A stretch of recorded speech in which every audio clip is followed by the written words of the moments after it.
Ladies and gentlemen, welcome to the 3-0 Take, where we talk all things Major League Baseball. Here's Kyle Corwin and Nate Reyes. It all starts right now. Welcome back to the 3-0 Take, presented by Big League Chew. This is episode 277. I'll be your host, Kyle Corwin, and I'm here with my co-host, Nate Reyes. Nate. What's up, dog? How we doing? Happy Monday. Yeah. Yeah, it didn't feel good coming off the tongue either. Yeah. No such thing. Happy Mondays. What Not a thing. Things, what are those things called? Oxymoron? Yeah. I had a teacher call me that in second grade. Called me an oxymoron. And in second grade, I had no idea what that meant. Was that like I feel like that's an insult. A dual meaning insult there? Like yeah, I don't know. A little play on words? I don't know. I mean, I was, I guess. I was a fairly confused kid back in the day, so I don't know what that meant. My parents busted out pictures the other day of like those, those button-up shirts. They were like silky, flowy. I had like dragons and stuff all over it. Oh, yeah. A wife beater underneath. Yep. So when I went to recess, I could unbutton, and it was like a cape when I'm running around playing tag and stuff. And my parents definitely showed me pictures to remind me how much of an idiot I looked like. But maybe that's what she was referring to as an oxymoron. Just I looked like a drug dealer with a button down dragon shirt. We need to track this woman down and ask her some questions.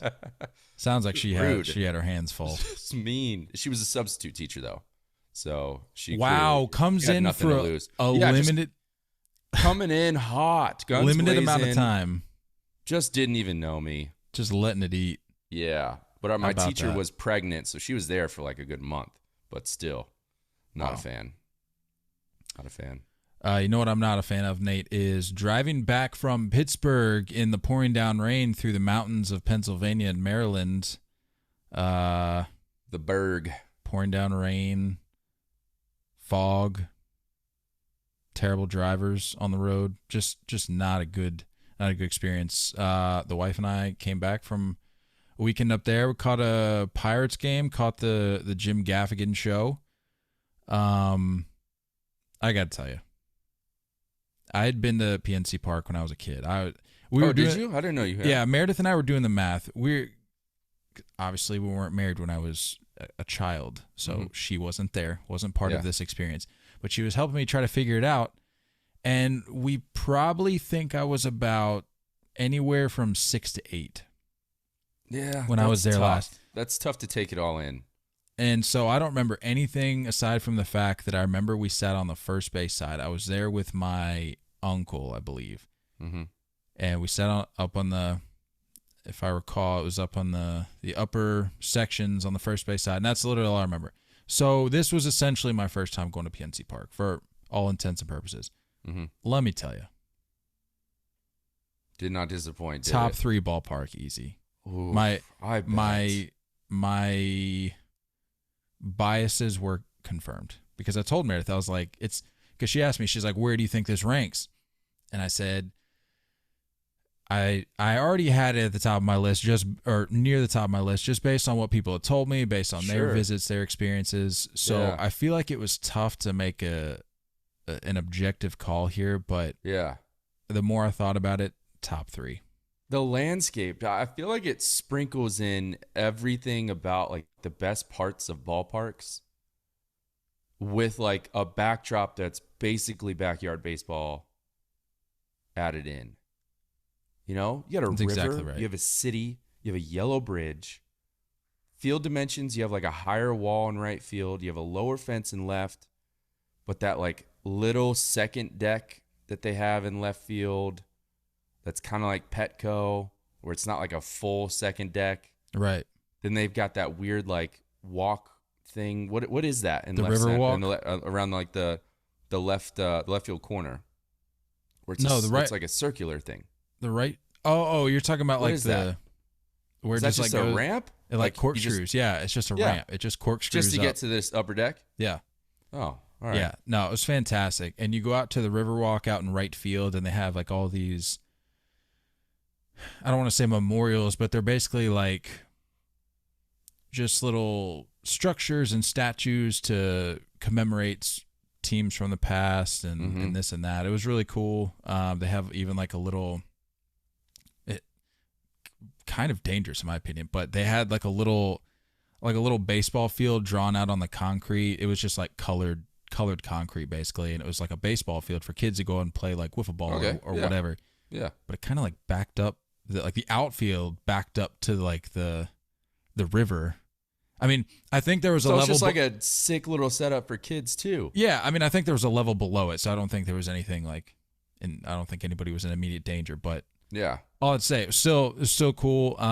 They had Roberto Clemente statue, which was awesome. Their team store, dude. Let me just tell you, the Pirates. It sucks that they suck, because the Pirates, there's so much potential there for. Yeah, I agree. Like the color scheme, the lingo, the nicknames, this and that. The branding is just incredible. It just sucks that they suck. I know, dude. I know. I agree. And it's just like it's a sports city too. Do you? I never asked your opinion on this. I love the fact that like the city has all the same color scheme. Every sport has the black and yellow. Yeah, like the black and gold is just like it's a good look. It's a real good look. I wish that was a more consistent thing across sports. I love agree. that. The Penguins, the Steelers, like that's a good, solid look. I like it. I'm a fan. That sounds dope, though. Did you? I saw in the story. Did you basically just kind of do the tours during the game, just kind of walk around checking out, or is it before or after? So hopefully nobody that works at the Pirates ticketing office is listening to this, because basically what we did is we just got the standing room only tickets, which were like $10 a pop, and we walked up to the park. Like we didn't get them in advance because I didn't want to pay for the online fees and all that. Yeah, and so that's the way to do it. Yeah, walked up, got the standing room only tickets, and it was pouring down rain when we first walked in. Mm-hmm. I'm like, this isn't good. And then the sun came out. It was perfect. Yeah. But basically, we got the standing room only tickets, and then we just found a spot up in the upper section because there was maybe a few thousand people in attendance. Right. So we had the run of the place, and then we just, like you said, we just kind of took our tour around. I don't even see who were they playing. Padres. Oh, all right. So at least it was somewhat entertaining from that. Yeah. From that perspective, but yeah. I see what you're saying though. I would have done the same thing. Roam around, check it out. Yeah, and I told her, I was like, do you want a packed house? Right, because I was like, I have zero investment in the outcome of this game, or really the guys playing in this game. So like, if you want to go somewhere, let's just walk around. Yeah, that's what we did. Yeah, I get that. I definitely get that. Well, when I was at Petco, it had to be like it was just packed, and it was like my first game since COVID. So I was like, I'm getting my butts. We're setting down, like not moving, not going anywhere, and we were already kind of late, so I didn't get to like take it all in. Unfortunately, it's good that you got to. Yeah. The bridge walk. How was the bridge walk? Well, that was one of the downsides. Is Roberto Clemente Bridge was under repair, I believe. They had the tarp. I don't know if you could tell in the story, but they had like a tarp over the second. I'm not a bridge guy. What is the arch, basically? The second arch furthest away from the stadium. They had a tarp over it. So You're not a bridge guy? I'm not an expert by any stretch, so I didn't know what the terminology was. Sorry to disappoint. Could have sworn you were a bridge guy, but yeah, not a bridge expert actually. It's all right. Unfortunately, we lose some. It is what it is. It's too bad. You win I'm some, you lose. I'm definitely a bridge guy. Yeah, I'm definitely a bridge. So guy. then, tell me. Then what is that? What is that arch? What are the arches? No called? idea. Yeah, didn't think so. The second hump. I think arch is probably a little closer to what it actually is. I like the word hump. I don't think. We'll go with that I don't think second hump is accurate. Anyway, the furthest northernmost. The northernmost hump. Yes. Hump. Yes, northernmost hump. The second yellow one. So they're all yellow. So didn't get to walk across the Roberto Clemente Bridge, so we had to walk across the Andy Warhol Bridge, which was, for all intents and purposes, the same thing. Not the same thing. It got us from one side to the other. I get it. But that was the only downside, really, the whole day. That and the rain. It just took away from a better picture because they had the tarp out in the. Well, on the bridge. good news is you got to see the Red Sox on the. That on was the great. Scoreboard. Yeah, the guy rain comes delay, on right? and he goes, ladies and gentlemen, while we wait on this rain to pass, please enjoy a broadcast from the Orioles and Red Sox game. And they flipped it on. And not only was it the Orioles Red Sox game, it was the Red Sox feed. It was Nesson, which I was like, all right, I'm set. Just living in heaven there. Yeah. Living the life. Good for you, guy. Good for you. But I'll have to say, top 3 ballpark, you won't be able to change my mind. I think right now it's still Fenway. Probably going to go Coors still at 2.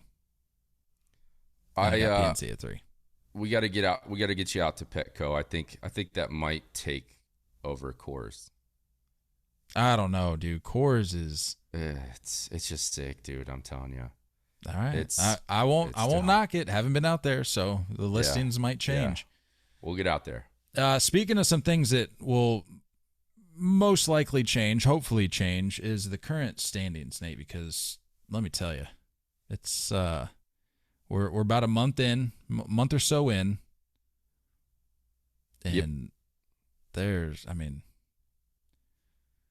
the more I look at it, it's maybe not as bad as you might think, but I just feel like there's definitely some teams that are out of place here. Yeah, I would agree. I think, are there any surprises for you? Not really. I think the NL West looks very accurate. Looks exactly how anyone would guess after a month. I would say, I'm a little surprised with the AL Central. With the Guardians kind of doing their thing. And it's not from pitching. Well, the unfortunate part is they're sub 500 team right now, but they're still. Yeah, I get that. They're still in I get second that. because the White Sox. I don't know what the White Sox. I don't know doing. what's going on there. They're definitely battling some key injuries, but still, yeah. Our guy Liam has not been himself. I think they're lacking some depth. That's kind of what it seems like to me. They're lacking some depth, and I think from what I've heard, a lot of people are a little nervous because they don't have that huge farm system that they can go out and make, notable trades before the deadline to fill holes. They don't have that huge farm system. So at that point, it's like, I don't know. We talked about it. You can't win a division in April, but you can lose a division in April. And they're not there, but to be honest with you, I don't know if I believe that. I've heard that so much year in and year out. You can't win a division in April, but you can lose in April. I just don't know if I believe that. Depends on the division. I don't think it's a sweeping thing that you can just say, like a general thing you could say year in and year out. Yeah, it just depends on the division. There's certainly some divisions that are more cut out for that phrase than others, but yeah. It's safe to say the Reds have officially lost the year already. They're 3-19.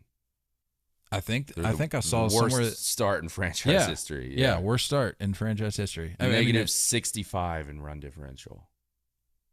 If you would have just told me that for the first time and I hadn't heard it until just now, I'm probably not Googling that to confirm because 3-19 is absolutely atrocious. You lost. I mean, it's done. Your 2022 is over. I'm sorry. They can go on any streak they want. They can win a week straight multiple times for the rest of the year. But it's still over. They're done. Yeah, this start has been atrocious. Yeah, I mean, a winning percentage of 136. We got to get Votto out of there. I don't even think Votto cares anymore, dude. He hasn't been himself. He's going just, down to that level, isn't he? He's just making TikToks. He didn't care. I told you this episodes ago. Yeah. He's going down to that level. the dumpster fire approach is, I think, catching up with him. Yeah. It's affecting him a little too much, and I just don't think he cares anymore. Yeah. Not in, I don't mean that in that he's not a competitor, but I think he's gotten to the point where he's like, whatever. Like, Yeah.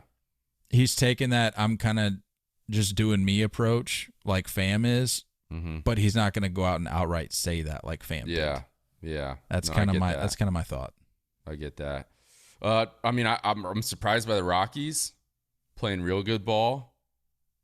Only a game and a half back in the West. I mean, that division's snug right now.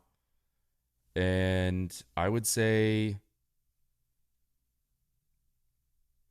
I'm a little surprised by the Tigers.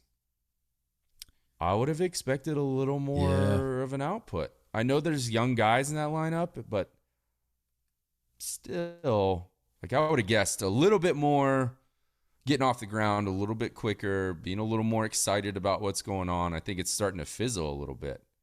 Well, I mean, you go out and get your guy in Eddie Rodriguez, and he hasn't really done much of anything.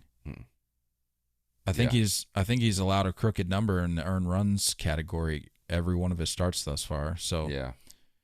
not a good start for old Eddie Aces. I hate seeing that Texas, the team that spent $500 gazillion playing worse than the Oakland A's right now. Yeah. I mean, think people are surprised a little bit by the A's. I mean, I would have guessed kind of a Reds type of start for the A's. So good for them, I guess. I don't know. I mean, I don't know how long that sustains itself, but Braves got to get it going too. Yeah, but like I said, Braves fans are convinced they're just giving everybody else a head start because they think that the Braves are just going to run away with the division. Let's go Marlins a little bit still. Let's go Marlins a little bit, 12-9. I can't. I think once I hopped off that train, I just don't feel the same juice about it anymore, if I'm being honest. Yeah. The Mets, I'm telling you, just wait for it. Nobody wants to believe me. The Mets are going to Met. Even you don't even want to believe me. You think this year's different? I do. I said if it was going to be different, it's going to be because of Buck Showalter and Max Scherzer. Yep. But even then, I think they're still going to Met. So Nope. you just sit tight. Nope. It's different. Just sit tight. Is there anybody else on here that we think is a little surprising? I mean, Minnesota. I don't think we mentioned Minnesota yet. I mean, they're 9-1 in their last 10. Yeah. Run differential of +23. So I think Rolling. they're kind of taking the seat of the White Sox, or Did you see, taking the seat that the White Sox should have had thus far. Did you see the note that Kenta Maeda left in the Twins dugout? So they were playing they were playing the Rays, and he's on I think he's on the IL or rehabbing or something. Yeah, that's what it is. He's rehabbing in Florida. So the Twins are playing the Rays last week. And so he shows up just to chill in the dugout, hang out with the team, and the win streak got snapped. So he left a note in the opposing Rays dugout where the Twins were coming back into the next day, and he basically said, "Sorry, I ruined the streak. I won't be here today." And went back to the rehab center. That's tough. But, yeah, I mean, honestly, yeah, it looks like the Twins are they're having fun. You know? I mean, I still think a lot they're to say about fourth place team. I agree. I won't say fourth. I'll say third, but I think there's a lot. Right now, there's no pressure. They have no pressure. And that's what they're back against the wall. No, there's no pressure going on right now. When we get to like July, August, and they're still up there hovering around the top of that division, I think that's when the pressure starts to take in a little bit. Not to mention you have guys that, are they going to stay healthy all year? Yeah, I think what we're seeing with a lot of these teams is like at the end of each season, you see those animations where it shows the changes in division leads and standings and all that. Mm-hmm. And in the early going, it fluctuates. I mean, it's up and down all over the place. But then you get to the point where everybody starts to settle in. Yeah. And the movement is very minimal. Yeah. And I think that, I mean, it happens every year. It's not exactly a hot take to say that, but I think the White Sox are eventually going to figure it out. I think they're going to start trending upwards again and settle into that top spot. And I think it's just my belief that I think Minnesota's going to eventually start ticking downwards a little bit. I do agree. It comes down to roster talent eventually, and how spaced out it is, how talent fulfilled positions are and things like that. It comes down to the White Sox taking the cake eventually. But it's not going to be by 10 games, I don't think. I think that division's going to stay snug the rest of the year. I mean, I could see that happening. Yeah. What's up with the Red Sox guy? Yeah, I don't want to talk about it. I mean, what's going on there? I legitimately don't want to talk about it. I'm, to use the Michael Scott reference, I'm dead inside. I just don't know how you can scuffle the way you're scuffling and then go into Baltimore and lose that series. Like, Baltimore is Baltimore's not the same as I'm not at all saying they're any chance of a contender, but Baltimore's not what Baltimore's been. I mean, they're still a fifth place team. So I mean, in that division, if they're playing in the AL Central, I mean, I okay. So to your point, or the NL Central, they're not what they've been. I mean, how many wins do you think they're? How many wins do you credit that to? Do you give them like a 10-win boost this season? I'll give them 70 wins compared to years past. I'll give them 65, 70 wins. I think they're hitting a little bit, dude. Like, Austin Hayes can swing it. We know about Cedric Mullins. Santander's got pop. You have Trey Mancini. Like, you got Mountcastle. Yeah, that's what I'm saying. Like, they have dudes that are starting to hit a little bit. So like I was saying, my whole thing with the Orioles, and this, again, not groundbreaking by any stretch. The Orioles are one of those teams that you use as a reset button. I agree. You could be on a 10-game skid, but it's like you look at the calendar. Okay, we got the O's coming up. You can apply that logic to a number of other teams in the league. But in this division, you look at the Orioles as a team that you're going to see many times throughout the season. Yeah. I'm thinking, okay, even if we don't get a sweep, we'll win the series. Nope. No. Mm-mm. And that's just kind of where I'm at with things right now. I mean, we're in this weird, very strange position right now where the pitching is actually the surprising feature of this organization right now. I don't know what the offense is doing. I mean, you got Xander hitting like 800 right now, and that's about it.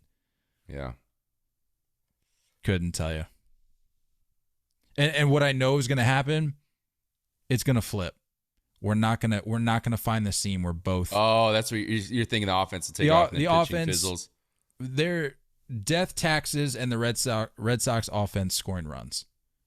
It's gonna come around. It'll be there. But you got to take advantage of these games where the pitching is giving you something to work with, and they're just not. And so, not a good stretch coming up either. It's eventually going to get to the point where White Sox, Braves. It's eventually going to get to the point where it flips, and this stretch will have cost you a significant margin. Yeah. Not great. Yeah. Not great. You know what else isn't great?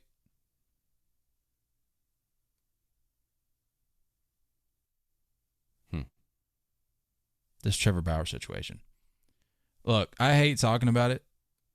Yeah. But like I said before we hopped on, we pretty much stayed true to our word. We said we would not really address it at all. I don't even think we brought it up until there was some closure one way or another on this potential suspension. And Major League Baseball came out and said, 324 games, which for those keeping track at home, that's 2 full seasons. This is the longest suspension under the league's domestic violence policy. And as you might expect, based on how things have gone over the last number of months, Bauer is going to appeal the suspension. And during that appeal, the games that he misses as a result of that will not count towards the suspension. And people are saying, well, what about the games he's already missed? Does that count? The suspension starts, or I believe it started last Friday is when they were ready to implement it. And so no pay. Yeah, no pay. He had received his salary during this previous time that he missed, but it looks like he won't be eligible to return until the 19th game of the 2024 season. But depending upon how long this appeal lasts, that would presumably get pushed back, no? I would assume so, yeah. And I think, the appeal process is going to be quicker than like the typical justice system. You know, it's going to be quicker with Major League Baseball, but it's still not going to be, I'd say at least a couple weeks minimum, right? You would guess that. I just don't understand what's taken so long. Like if it's representative, if this appeal process is representative of what's already happened up to this point, it's going to be a while. Yeah.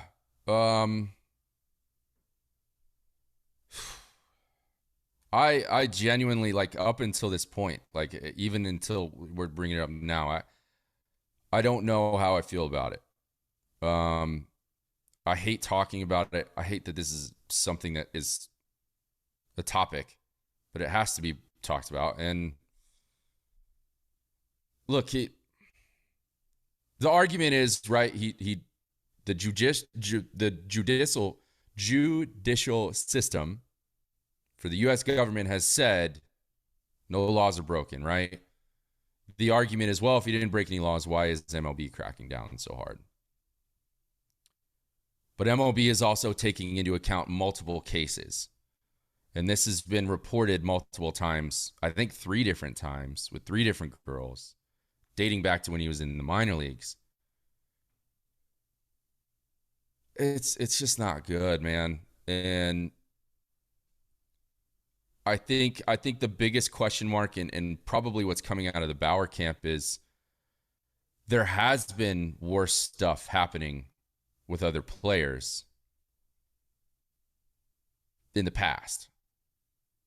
And it's been a lesser suspension. I think there's a combination of Bauer being in LA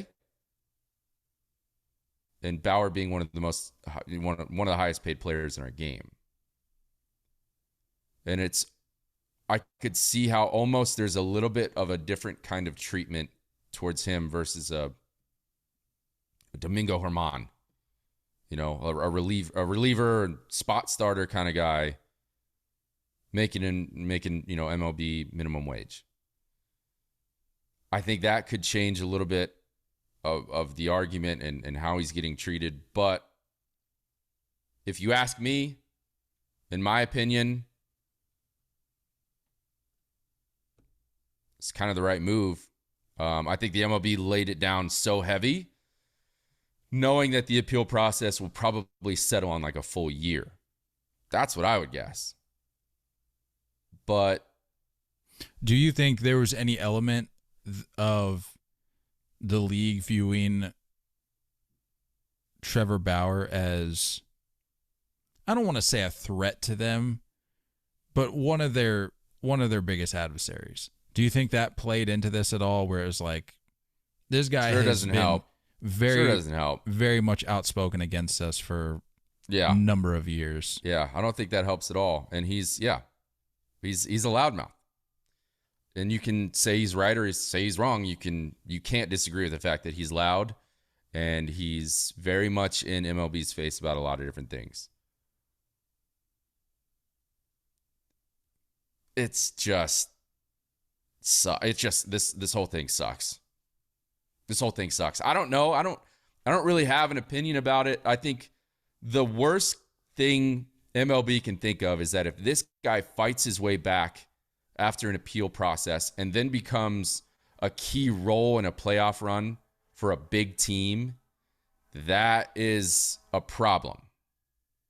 That's a big part of that problem. And that is it's setting the wrong precedent.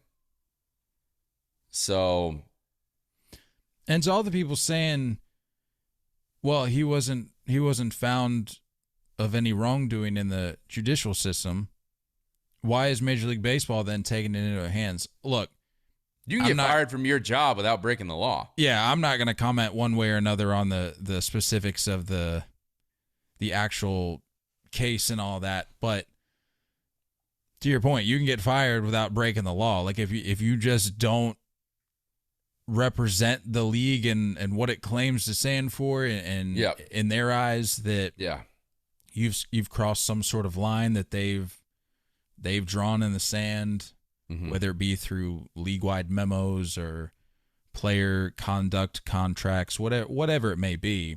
If in your eyes, or if in their eyes, if you've crossed that line, they have every right to do whatever they want. Now, whether or not it warrants two full seasons, that's not my place to be the judge and jury. But from a baseball and sports fans perspective, I'm just glad that they're making an example of this and saying, look, this is what happens if you get involved in this sort of business. Yeah, like this has no place. I agree. In anything. Yeah. And I don't know. That's really how I feel about it. Well, they got to live up to the contract. They have to live up to the image. And that's a part of this process. That's 100% a part of the process. When scouts go out and they look at kids that they're potentially drafting out of high school or out of college, character is something that they take into account. Character is something that is a part of the equation. Is he a big leaguer? Can he act like a big leaguer? Can he be a big leaguer and also an upstanding citizen at the same time? That's a part of the equation. And MLB has to plan on the conversation of you watch Trevor Bauer come out in a Dodger uniform and a dad is sitting next to a kid and the kid is asking, why are so many people booing at him? And that dad has to explain to this kid what he did. It's sticky. It's not a good scenario to put an MLB fan in to either, root for. It's a privilege to play Major League Baseball. It's a privilege. This isn't a right. So I think that's the best thing I can say about it. I'm not saying it's a black and white scenario. I do think there's a lot of gray area here. Law-wise, I have no idea, and the fine print on the domestic, agreement for MLB and MLBPA. Look, that wasn't one of the holdups for the lockout. You know what I'm saying? I think both sides agree that this is something that it's kind of we need to draw a line and say, you either went over it or you're fine. And he went over it. But I do think the appeal process will probably lessen it a little bit. I think worst case scenario, they might keep the how many was it again? 3. How many games? 364 is 2 full years? No, 324. 324 games, two full seasons. 324. Good math, bud. I would see maybe like the appeal process would allow it to be retroactive. That would be my guess. They handed it down hard, expecting him to appeal, and expecting to settle on something else. That's what negotiating is. So I could see that being the case. That would make sense because, I mean, I think regardless, Because he technically was suspended this time. Yeah, I mean, regardless what side of the aisle you're on, I mean this took forever. Yeah, like we just kept getting those updates. Major League Baseball has extended pushing it back 2 weeks. Yeah, like make up your mind one way or another. You clearly have some form of documentation or some contract that you're just staring at and you're saying, okay, well, did he or did he not breach this contract, whatever you want to call it? And it took you that long to figure it out. Again, I'm not picking a side here in terms of the legal side of things, but objectively, this did take a very long time. So I think there has to be some sort of, I don't want to say give and take, but like the appeal, I think, has to at the very least be entertained. Well, a lot of it was on the judicial, I can't say that word today, judicial system. Judicial. Because of MLB just kind of waiting for the stance of legality issues. But I think best case for Bauer right now is to basically win the appeal and have it retroactive, bringing it down to like, I don't know, a year and a half. And then I think I saw something about a countersuit against the girl for possibly some defamation stuff. Because he's losing followers, he's losing money on his personal front, and he's not getting paid for his job. So I think there's some, I mean, this whole storm was brought on by his actions. So I don't know what else to say. I think that's all we should really say on it for now. Let's talk about some good Dodger news.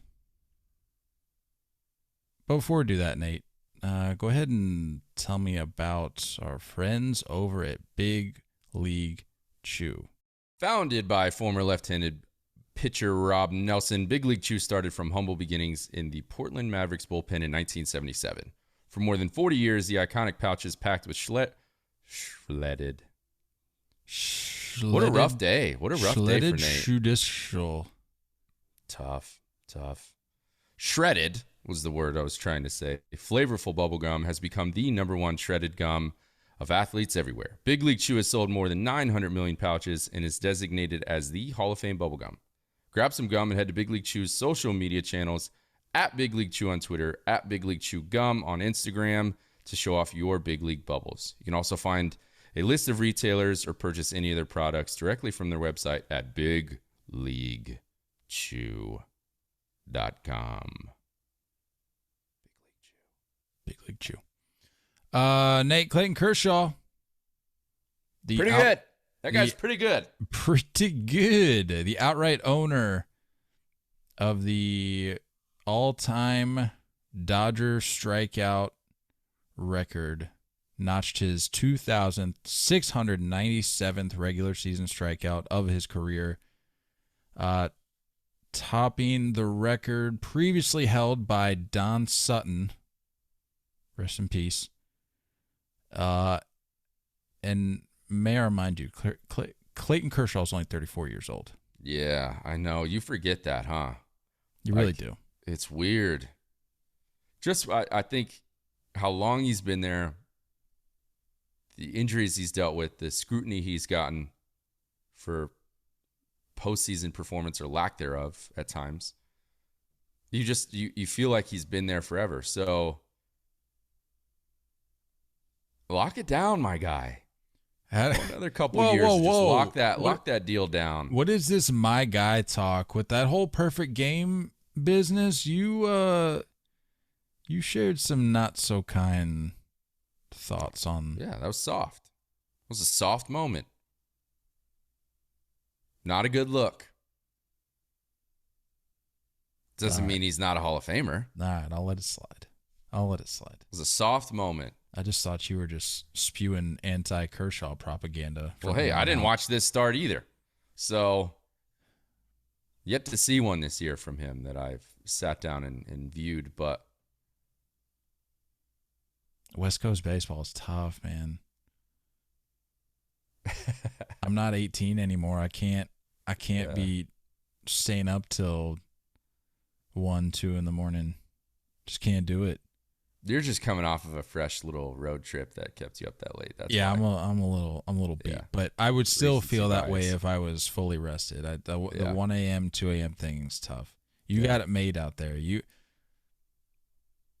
could not be in a better position right now because you're a Yep. fan of an East Coast team, so your games are done by bedtime, and on the off chance, Well before bedtime. They're done by like well dinner before time. yeah, like dinner time.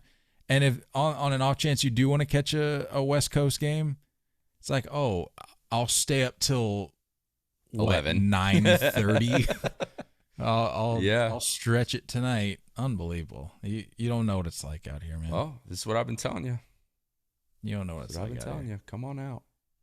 But 80 honest- degrees right now. Okay, Sun dude. shining. Well, Perfect. it's a high 78 here, so you don't have me on that today. You just dealt with rain and fog last night. I don't know what that's about. Yeah, in Maryland and Pennsylvania. It's not my fault. Not Virginia's fault. Anytime we bring up Clayton Kershaw, I use it as an excuse to look up his career numbers. A career WAR of 72.9, which I believe I read that is the highest in Dodgers history. Let's look it up. Highest WAR in Dodgers history. Double check me on that. 72.9. Mm-hmm.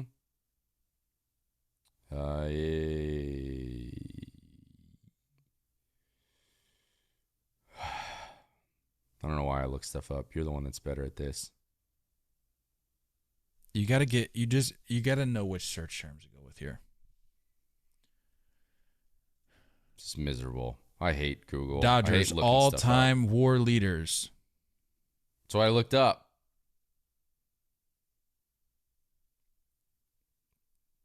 Let's see here. Oh, I think I found it. Let me scroll down all the way to the bottom now. That's where number one is. Yeah, Kershaw. Clayton Kershaw. Pee Wee Reese second. Yeah, this is an old article, I think, but still holds up because I think Pee Wee Reese has long stopped playing. Yeah. You sure? There's gonna be people. Are you serious, bro? Pee Wee Reese, really, bro? You don't know who he is? Yes, I know who Pee Wee Reese is. Relax. Let's look at his other numbers. Career WAR 72.9, 188 and 84. Career ERA of 2.49. He's coming up on 2,500 innings pitched, 2,700 strikeouts. 2,700 on the dot. I think he's getting a 3K. A career whip of 1.001. We got to get that below 1. Yeah, we need that. Come on, we need that. Perfect game would have helped. Where'd that come from? Who said that? Uncalled for. Uncalled for. My question is, and look, I get the injury thing. That's an issue. But as one of the greatest pitchers of our generation, at 34 years old, why is Clayton Kershaw, why is he at the point in his career where he's just getting the 1-year contracts? He's 34. Yeah. It's odd. It's real odd. I think this was just to stay a Dodger. I think this is his last year as a Dodger. I really do. Really? Yeah. That's a sign that this is basically done. Their rotation, I mean, they're going to get Dustin May back next year as well. Right. Like they have the pieces and the depth. I think he's done as a Dodger after this year. If he's already getting 1-year deals at 34, like he's done. That's tough. He's going to go be a Ranger. Go back home from Dallas. That's tough. That's what that tells me. I mean, I guess I don't know what else it would say. Why else would they do that? That's a depressing way to end our conversation on Clayton Kershaw. Yeah, good for you though. Good for Kersh. Yeah, quite an accomplishment in such a storied franchise. Anytime you're I don't care what the accomplishment is. If you're setting some sort of record, achieving some level of historical feat with those types of franchises, like hats off to you. Even if you don't finish a perfect game, like Nate says, it's fine. I just said it would have helped that whip number. It's, yeah, I'm sure that's all you meant by that. Can we talk about another quote feat of pitching, quote unquote? This combined no-hitter. Get this crap out of my face. This isn't a no-hit. A combined no-hitter is not a no-hitter. And you got people in the comment or in the tweets. Well, did the game end? Did they allow a hit? Yes and no. The game ended. They did not allow a hit, but it's not a no-hitter. I don't know how else to say it. It's a no-hitter, but it's not a no-hitter.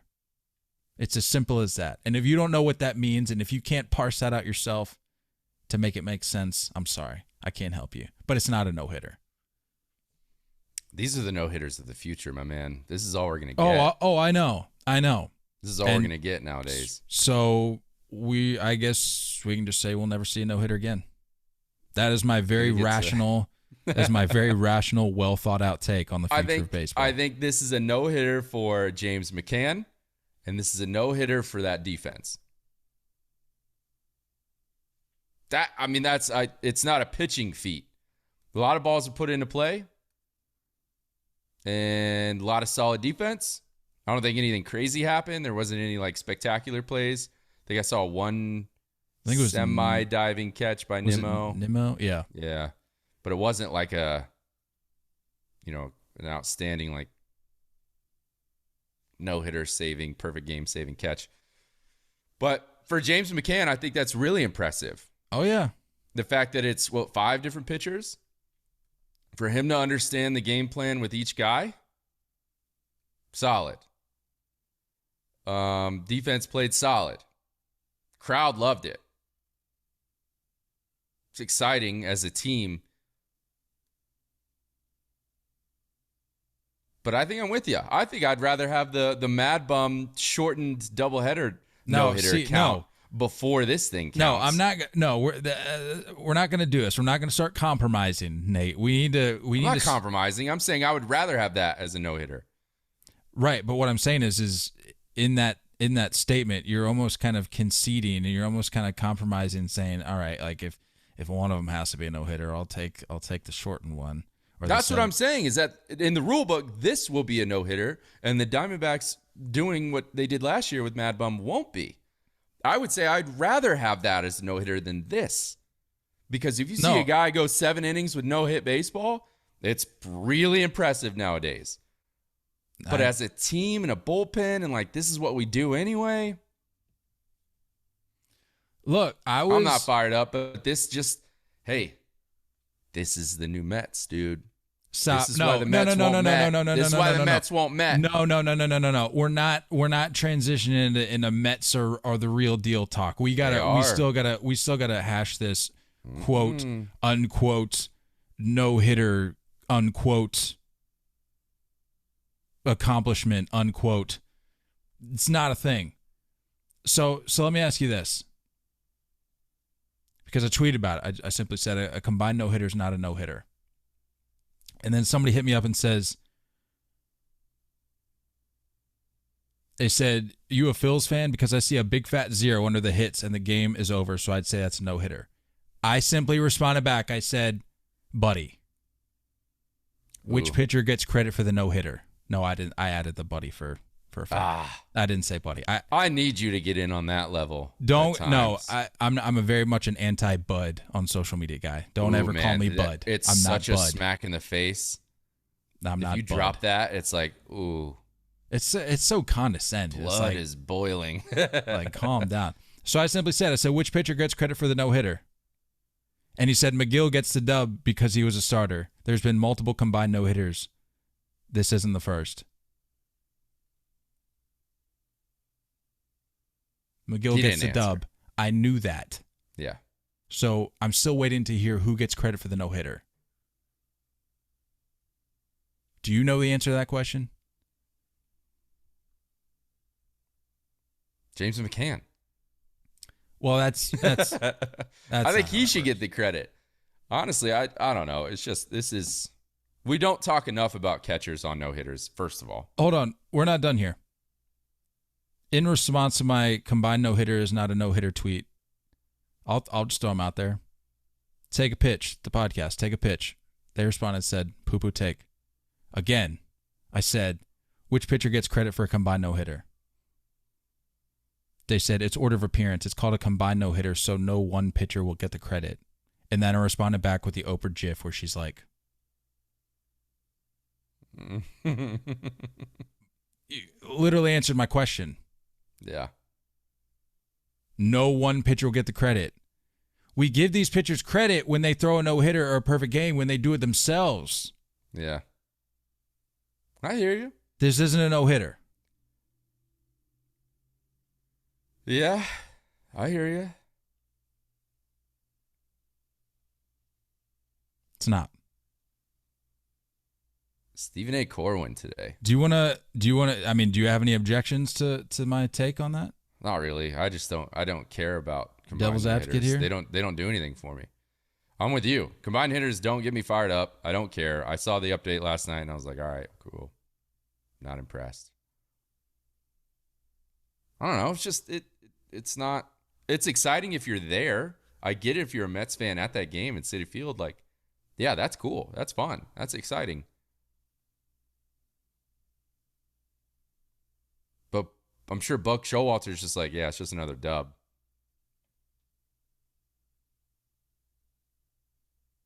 And you could tell by the celebration too. Like, no one's out there like, they ran out there to kind of celebrate, but it's not like a true no-hitter or perfect game type of celebration. Like, we see walk-offs with better celebrations. And to the people saying, well, McGill gets the dub. He barely qualified for the dub. He threw 5 innings. Yeah. That's the minimum. Yeah. So, I mean, I'm not taking anything away from his start. At what point is it impressive for you? If it is combined, say like two guys where like you feel a little bit better. I mean, I guess, but when you throw 5 guys out there and they combine for 159 pitches, that's not impressive to me. I'm sorry. Yeah. 6 walks. Yeah. I hear you. I'm with you. Right there with you, guy. But at what point is it like a little bit better? I think the reason this is getting so much love is because someone did it last year too. Was it the Rangers? Somebody like remember. Unimportant basically did it last year. I think this is getting love because of the fact that the Mets are doing what the Mets are doing right now, and it's the second one in their team history. No, it's not. There's only been one no-hitter in Mets franchise history. And it reminds Mets how miserable the downfall of that no-hitter was. You know how you know how fraudulent the Mets franchise is? That wasn't even a legitimate no-hitter because of the call down the line. But whatever. I mean, I'll give that to you if that's what you want to claim as your no-hitter. I hate the Mets, dude. I'm so done with the Mets. Like, people just need to calm down on the Mets. It's their year, dude. It's so coming. funny. It's so funny how the tune changes, man. Everybody loves to hate on the Mets. And then when they're good, all of a sudden, it's like, oh, okay, we're gonna. Hey, to be fair, I hopped on this train before the season started. I said that Buck and Max, you and I agreed on that those two would change the culture. And I said this after week 1. You can change the culture, but you can still do what your franchise seemingly has always done, which is met. They can met with a changed culture. That's my entire point. No, changing culture means that's no longer a thing. Now, it's going to take longer than just this year. It's not going to be fixed and snapped after 1 year. But I don't think Buck and Max can transcend the art of metting, if you will. Depends on how long Buck is going to be there. Buck's going to last longer than Max.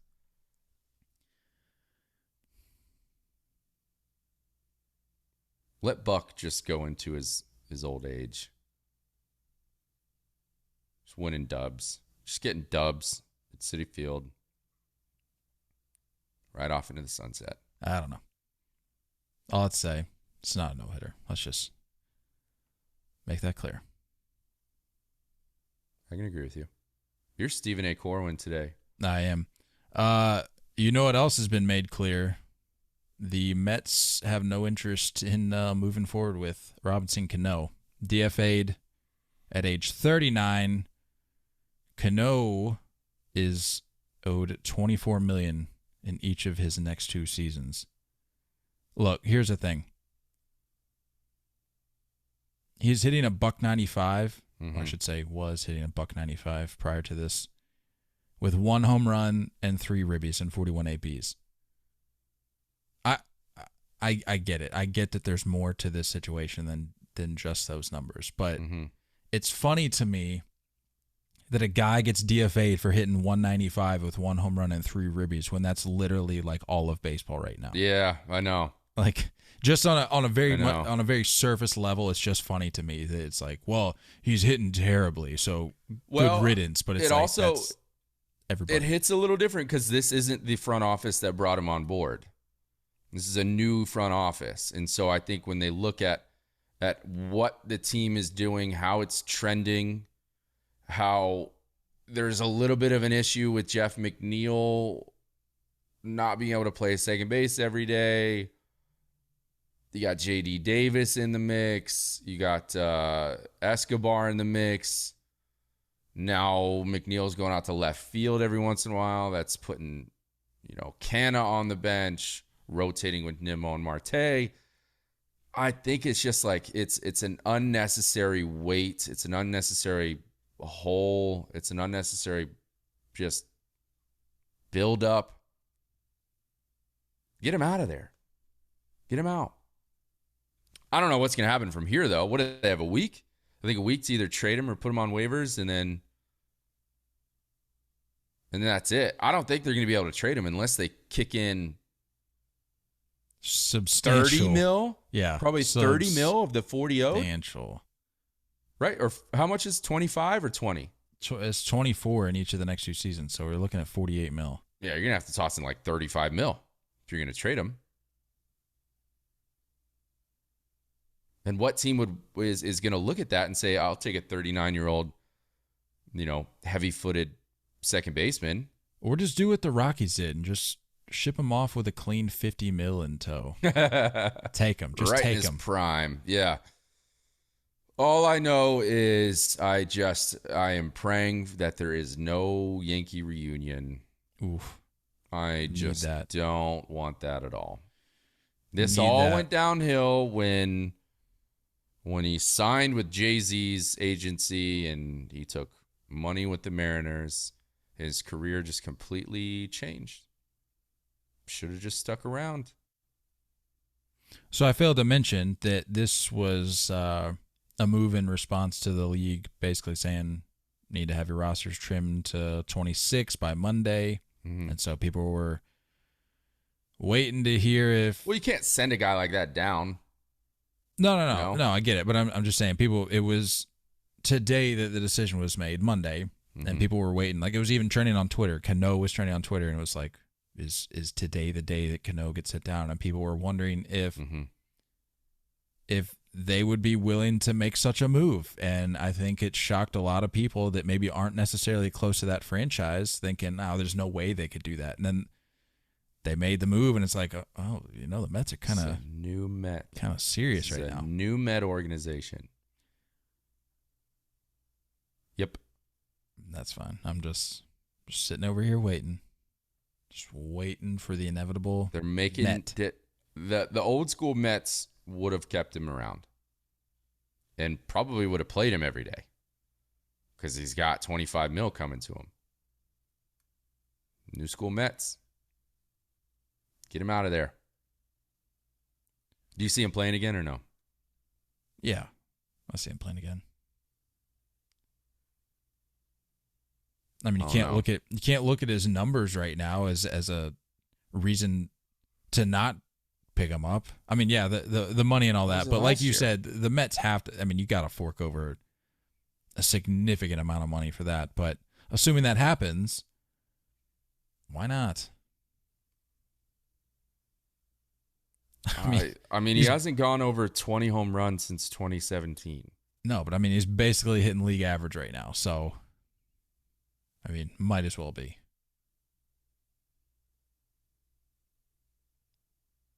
He was 34 in 2017. He played 150 games. It was basically his last full year. /280, 338, 453, 791 OPS. He just doesn't have the pop anymore. And yeah, I think he knows that he doesn't have the pop, which is why we're in this situation, Nate. Wink, wink. I think he's done. I don't know. I don't know if the Mets are going to toss in that amount of money just to trade him somewhere. Because what are you going to give up? And what franchise is going to go get him? It just comes down to how much the Mets are willing to bite it. What I could see happening. What if it's like a ready team? What if it's like a ready team? A team that's kind of missing one piece that is like, what if like,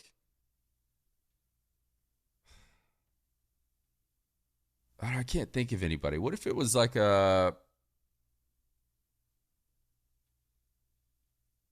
Astros are kind of interesting.